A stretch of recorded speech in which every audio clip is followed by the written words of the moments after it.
বিটিআৰতে নিৰ্বাচনী ৰণডঙ্কা মুখ্যমন্ত্ৰী ডক্টৰ হিমন্ত বিশ্ব শৰ্মাৰ ওদালগুড়িতে মুখ্যমন্ত্ৰীৰ নিৰ্বাচনী প্ৰচাৰ ওৰাং ওদালগুড়িতে দুটাকৈ স্থানত প্ৰচাৰ বিজয় সংকল্প সমাবেশত নিৰ্বাচনী ৰণদুন্দুবি মুখ্যমন্ত্ৰী ডক্টৰ হিমন্ত বিশ্ব শৰ্মাৰ পোনপটীয়া সম্প্ৰচাৰলৈ লৈ গৈছে।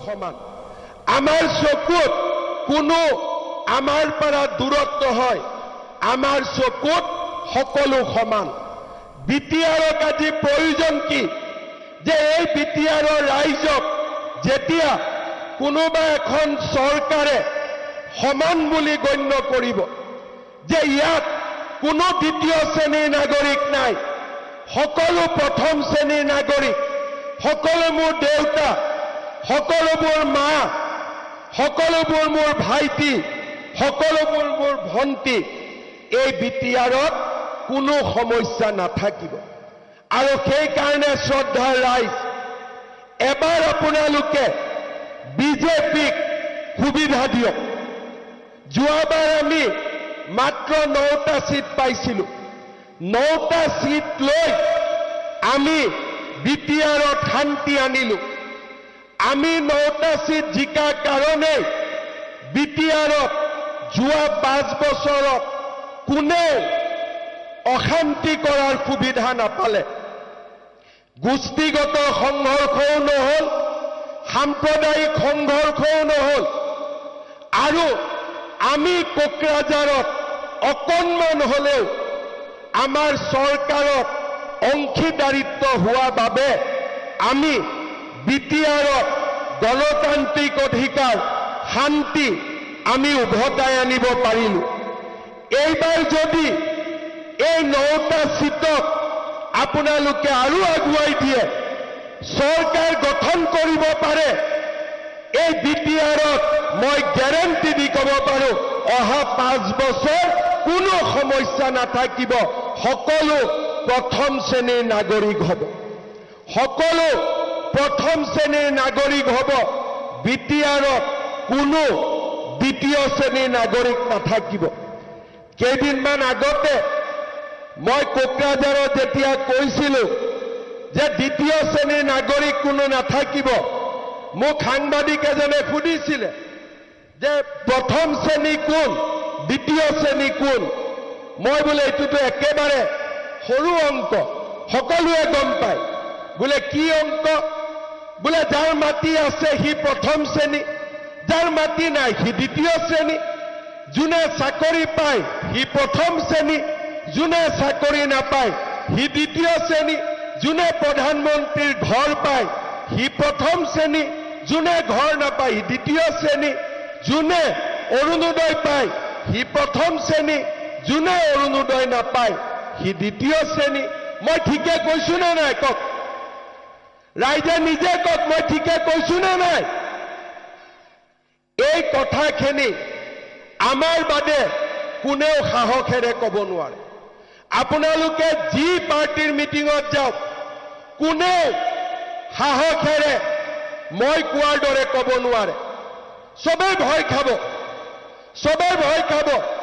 এনেকে কৈ দিম অমুকে বেয়া পাব, তেনেকে কৈ দিম অমুকে ভোট নাপাব। কিন্তু হিমন্ত বিশ্ব শৰ্মাৰ ভয় নাই, কাৰণ মোৰ অন্তৰখন সকলোৰে বাবে সমান। সেইকাৰণে মই কাকো ভয় কৰিবলগীয়া নাই, কাকো মই ভয় কৰিবলগীয়া নাই। আৰু সেইকাৰণে মই সাহসেৰে মই এই কথা ক'ব পাৰোঁ। নলবাৰীত যদি অৰুণোদয় হৈছে, মাজবাটতো হ'ব লাগিব। যদি জালুকবাৰীত মানুহে ঘৰ পাইছে, মাজবাটতো ঘৰ পাব লাগিব। যদি জালুকবাৰীৰ ডেকা ল'ৰাই টকা পইচা নিদিয়াকৈ চাকৰি পাইছে, মাজবাটতো পাব লাগিব। আৰু যদি জালুকবাৰীত মানুহে মাটিৰ অধিকাৰ পাইছে, ইয়াতো আমাৰ খিলঞ্জীয়া মানুহখিনিয়ে মাটিৰ অধিকাৰ পাব লাগিব। এই কথা সাহসেৰে ক'ব লাগিব। আপোনালোকে সকলো পাৰ্টিৰ মিটিঙত যাব, কোনোবাই অমুকক গালি দিব, কোনোবাই তমুকক গালি দিব। মই কাৰো বিপক্ষে একো নকওঁ। BPFও আমাৰ শত্ৰু নহয়, UPPLও আমাৰ শত্ৰু নহয়। কিন্তু বিটিআৰৰ ৰাইজ দ্বিতীয় শ্ৰেণীৰ নাগৰিক হৈ থাকিব নোৱাৰিব, সকলো প্ৰথম শ্ৰেণীৰ নাগৰিক হ'ব লাগিব।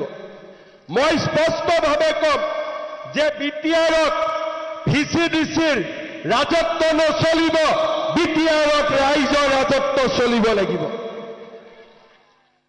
ৰাইজৰ ৰাজত্ব চলিব লাগিব।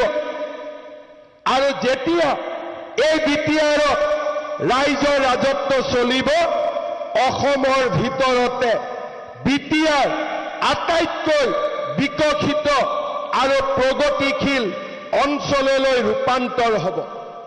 শ্ৰদ্ধাৰ ৰাইজ, এই নিৰ্বাচনে আমাক এটা সুযোগ দিছে।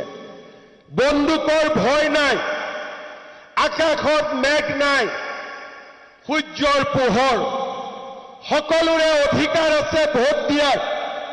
কোনেও ইয়াতে আপোনালোকক কাক ভোট দিব লাগে, কোনেও আপোনালোকক দাবী ধমকি নিদিয়ে। এবাৰ চিন্তা কৰক যে বিটিআৰৰ সমস্যাবোৰ সমাধান হ'ব লাগে। আমি সকলো জাতি জনগোষ্ঠী, বড়ো, ৰাভা, শৰণীয়া, মদাহী, বৰ্মন, কোচ, কলিতা, গোৰ্খা, নাথ, যোগী, আমি বঙালী ভাষী, অনুসূচিত জাতি, আমি গোৰ্খা, আমি আদিবাসী, চাহ জনজাতি, আমি সকলো ৰাইজ একেলগে একেডাল সূতাৰে আমি এডাল সমন্বয়ৰ সাঁকো আমি নিৰ্মাণ কৰিব লাগে। কেতিয়া আমি নিৰ্মাণ কৰিব পাৰিম? যেতিয়া কাৰো মনত দুখ নাথাকিব। আৰু এইবাৰৰ ইলেকশ্যনত বিজেপিৰ এটাই ঘোষণা, আমি মানুহৰ মনৰ পৰা দুখবোৰ মচি দিম। কোনো দ্বিতীয় শ্ৰেণীৰ নাগৰিক নাথাকিব, সকলো প্ৰথম শ্ৰেণীৰ নাগৰিক হ'ব পাৰিব। শ্ৰদ্ধা ৰাইজ, এই ইলেকশ্যনটোক আপোনালোকে সুযোগ বুলি গ্ৰহণ কৰক। অসমত বিজেপিৰ চৰকাৰ থাকিব, দিল্লীত মোদীৰ চৰকাৰ থাকিব। মই মুখ্যমন্ত্ৰী, মই ইয়াত ইলেকশ্যনৰ পিছতো আহিম। আৰু আপোনালোকে মোক ক'ব যে ছাৰ, আমাৰ এই কাম হোৱা নাই, ছাৰ আমি অৰুণোদয় পোৱা নাই, ছাৰ আমি ঘৰ পোৱা নাই, ছাৰ মোৰ ল'ৰাই চাকৰি পোৱা নাই, নাৰ্ছত পঢ়িব সুবিধা পোৱা নাই। মই শুনিব পাৰোঁ, ডাক্তৰে শুনিব, মেডিচিন দিব নোৱাৰে। কিন্তু যদি আমাৰ চৰকাৰ দিল্লীত হয়, দিছপুৰত হয়, কোকৰাঝাৰত হয়, আমি মেডিচিনো দিব পাৰিম, আমি চিকিৎসাও কৰিব পাৰিম। ঠিক কথা কৈছো নে নাই? মই এই ইলেকশ্যনক আপোনালোকে এটা সুযোগ বুলি গ্ৰহণ কৰক। সুযোগ বাৰে বাৰে নাহে, 5 বছৰৰ মূৰত এবাৰ আহে। আৰু এতিয়া আকাশখন ফৰকাল, কোনেও কাকো গালি গালাজ নকৰে, কোনেও কাকো মাৰপিট নকৰে, কতো বন্দুক নাই। যিকেইটা আছিল মই গোটেইকেইটা গুৱাহাটীত লৈ গৈছো। যিমান কেইটা ইয়াত বন্দুক আছিল, এটা গোটেইকেইটা মোৰ লগতে আছে, ৰাইজৰ লগত নাই। আৰু নিজে নিজে দিছে। এনেকুৱা নহয় যে আমি যুদ্ধ বিগ্ৰহ কৰি আনিছো, নিজে নিজে দিছে। যোৱাকালিও মোক লগ কৰিব গৈছিল। মই বোলো চব কৰিব লাগিব, গণতান্ত্ৰিকভাৱে কৰিব লাগিব। কোনো বন্দুকে কথা নকয়। আৰু আজি মই নিজকে গৌৰৱ অনুভৱ কৰোঁ যে আগতে কোনো মুখ্যমন্ত্ৰীৰ দিনত যি কাম সম্ভৱ হোৱা নাছিল, আজি মোৰ দিনত সেই কাম আমি কৰিব পাৰিলো।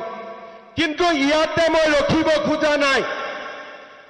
যদি মানুহৰ মনত খং থাকে, মানুহৰ মনত যদি দুখ থাকে, বিটিআৰত আকৌ বন্দুক ওলাব। যদি সকলোৱে সমান হৈ যায়, এই বিটিআৰত জীৱনত আৰু কেতিয়াও দ্বিতীয়বাৰ বন্দুক নোলাব। আমি সেই পৰিৱেশ নিৰ্মাণ কৰিব লাগে।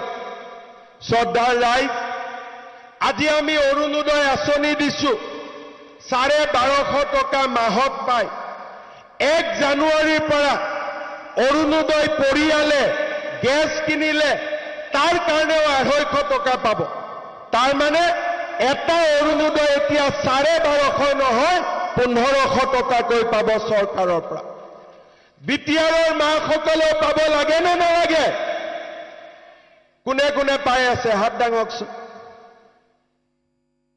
অকণমান হাত এইফালে নাই এবাৰ বিজেপিক ভোট দিয়ক সবে হাত উঠাব সবে হাত উঠাব ঘৰ কিমানে পাইছে প্ৰধানমন্ত্ৰীৰ ঘৰ কিমানে পাইছে ঘৰ পোৱা নাই পাব লাগে নে নালাগে লাগে নে নালাগে লাখপতি বাইদেউ কাৰ কাৰ নাম আছে হাত দাঙক 10,000 টকাত কাৰ কাৰ নাম আছে তাতে তহঁতৰ নাম নাথাকেও বাবা ল'ৰাৰ নাম কিয় থাকিব লাখপতি বাইদেউ কাৰ কাৰ নাম আছে বহুতৰ নাম নাই সকলোৰে নাম থাকিব লাগে এটিকলি দুটি পাততটো সবৰে নাম আছে কাৰণ সেই লিষ্টখন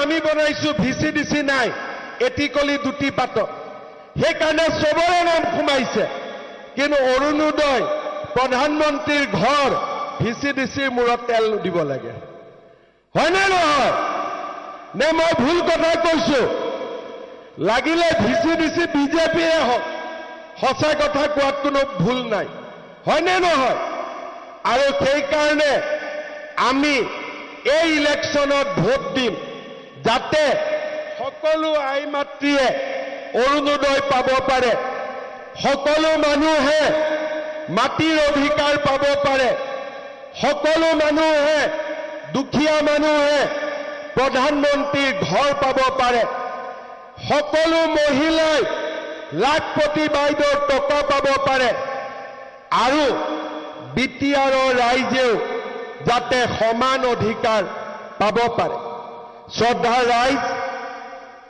শ্ৰদ্ধা ৰাইজ এইবাৰ ইলেকশ্যনত ভোট দিওঁতে আপোনালোকে এটাই চিন্তা কৰিব যে আমি সকলোৱে যাতে সমান নাগৰিক হ'ব পাৰোঁ শ্ৰদ্ধাৰ ৰাইজ আজি মোক ৰাইজে কৈছে যে ইয়াত যিখন আমি আদৰ্শ চিকিৎসালয় কৰিছিলোঁ তাতে আমাক আৰু ডাক্তৰ লাগে আৰু নাৰ্ছ লাগে চিকিৎসালয়খন উন্নত হ'ব লাগে হয় নেকি হয়নে নে নহয় তাৰ পিছত ৰাইজে কৈছে যে মাজবাটৰ মাজেদি পাৰ হৈ যোৱা ভুটিয়ামাৰী নদীৰ গৰাখহনীয়া ৰোধ কৰিব লাগে হয়নে নহয় নে নালাগে নেকি নালাগে লাগে তাৰ পিছত ৰাইজে কৈছে যে মাজবাটত থকা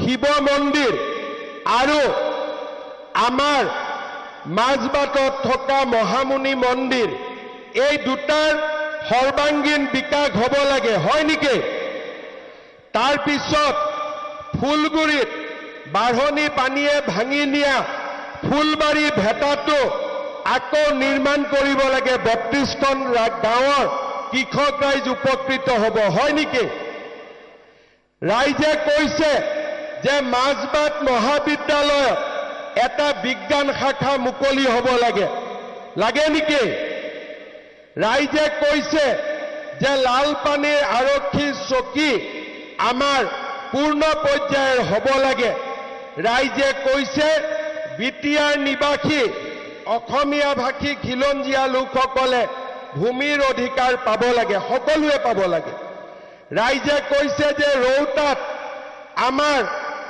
বড় বজাৰৰ পৰা বৰজাৰলৈকে ধনশিৰি নদীৰ ওপৰত এখন নতুন দলং বনাব লাগে নেকি তাৰ পিছত ৰাইজে কৈছে পাগলা লিভাৰৰ গৰাখহনীয়া সমস্যা সমাধান কৰিব লাগে কোপাটি অঞ্চলৰ ধনশিৰি নদীৰ গৰাখহনীয়া সমস্যা কৰিব লাগে ধনশিৰি ঘাটত এটা ইনডোৰ ষ্টেডিয়াম বনাব লাগে।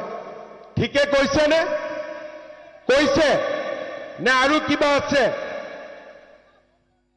কি লাগে? ফটো লাগিব। ফটো উঠিলে হৈ যাব। আৰু কি আছে আমাৰ? আচ্ছা, জাগাই জাগাই ডাষ্টবিন দিব লাগে, স্বচ্ছ ভাৰত। ঠিক কথা। এই তহঁত দুটা কি আছে বাবা? ৰখ, মই গৈ আছো, গামোচাখন ৰাখ তাতে। হ'ব, মই কথাখিনি, মোৰ কথাখিনি বুজি পাইছেনে নাই আপোনালোকে? বিজেপি ইলেকশ্যন খেলিব লাগে নে নালাগে? VCDCৰ লগত থাকিব লাগে নে নতুন ব্যৱস্থা হ'ব লাগে? নতুন ব্যৱস্থা লাগে নে নালাগে? পাক্কা লাগে? 5 নৈত খেলিব লাগে নে ৰৌতাটো খেলিব লাগে?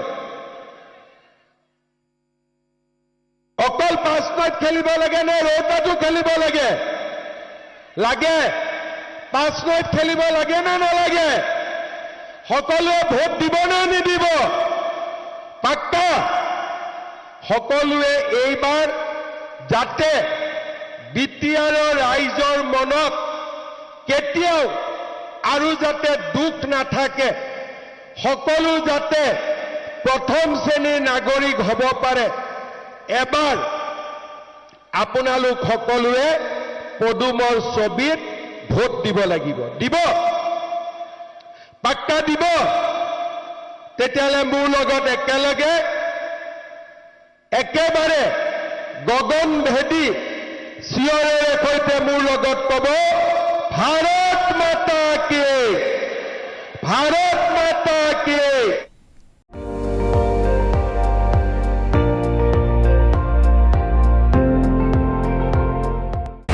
আপুনি চাই আছে ND24, সৰ্বশ্ৰেষ্ঠ নহয়, সৰ্বোত্তমৰ দৌৰ।